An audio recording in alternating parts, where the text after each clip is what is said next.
Okay, so this is Dawn's Early Light, published by Lock and Load Publishing Games. This came out a few years ago. I believe a deluxe edition has been produced this year, or is going to be produced this year. This is based on the Core Command system, which was a system that was designed by Peter Bogdasarian. And he's also released another game earlier than that called Suntag, which is based on World War II. Um, this Dawn's Early Light is set in the World at War universe that Mark H. Walker created, where in 1985 the Soviets launch an attack on West Germany. And the settings are largely fictional here. We've got Eisenbach, which is from the good old Eisenbach Gap game, the platoon level game. And in this particular game, we're working at the division brigade level. And here we've got the first scenario sort of starting to get set up. Here we've got the West Germans up here, and we've got the Americans down here. And they're basically trying to stop the Soviets from achieving 2 victory points.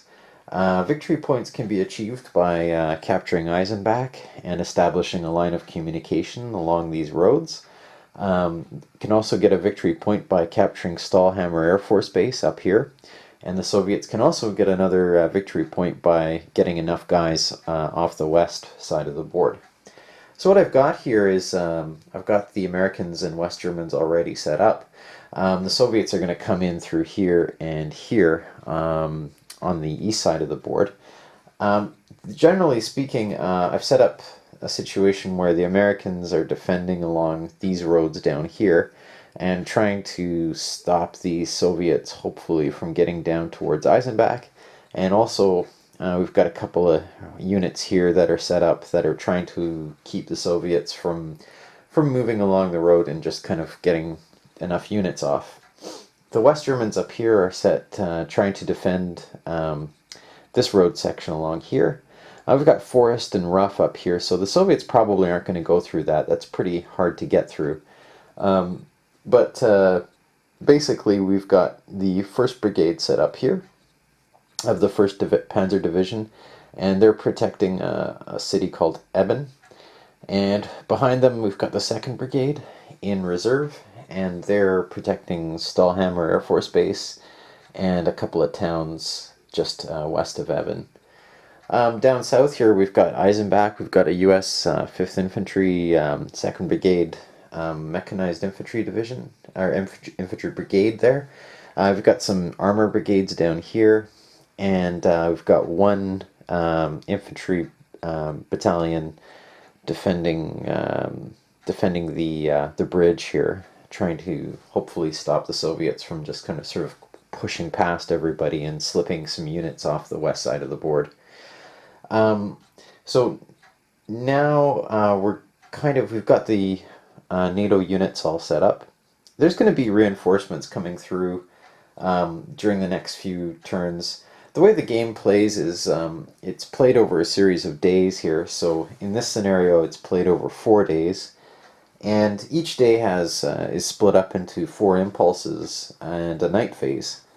And during those impulses, you move, fight, and you also get these assets at the beginning of some of these days.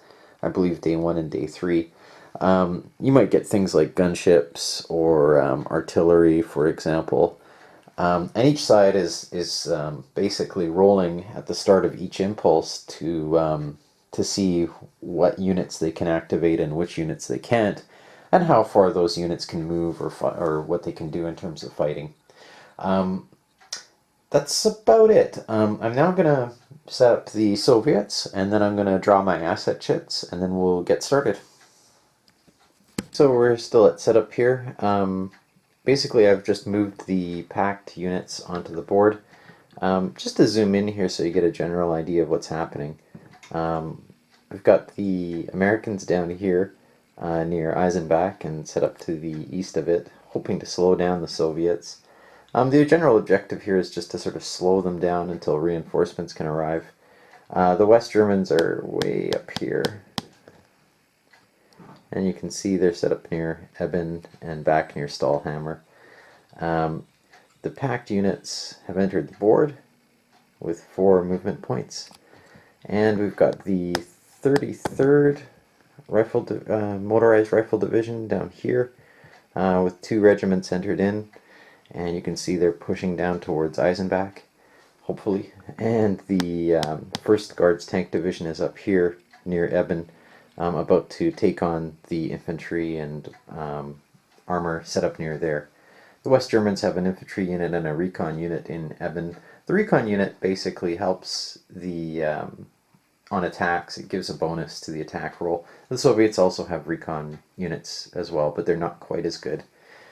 The general plan here is for the Soviets to try to find some way through all of that mess and get towards their objectives, to clear and to do enough damage to NATO to sort of let the follow-on units come in and mop up and get to where they need to be. So basically I've got 2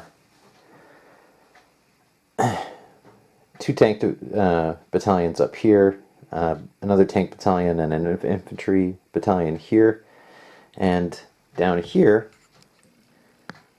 I've got infantry battalion and a tank battalion paired together, and these 3 units here, this is the recon battalion with 2 tank battalions. So they're heading straight towards the armor here, trying to find some kind of weakness and get down towards Eisenbach if they can. So hopefully the Soviets will be able to tie up NATO and push through, and for NATO hopefully they'll just be able to keep the Soviets at bay and wait for follow-on units to help. And next will be the asset chit draws, so we're going to do those next, and we'll see what comes. Asset chits now, and the Pact player gets 5 asset chits at the start.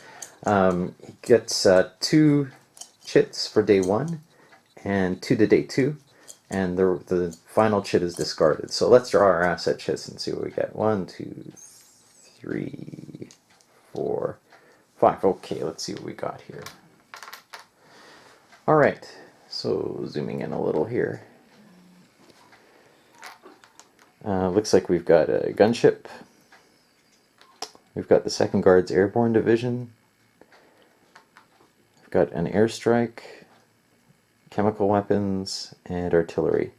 So probably the best we can do here is definitely we want artillery. That'll help the Pact quite a lot.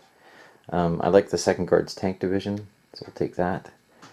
The gunship is quite useful, and a chemical strike is quite useful. The airstrike's not that useful for the Soviets.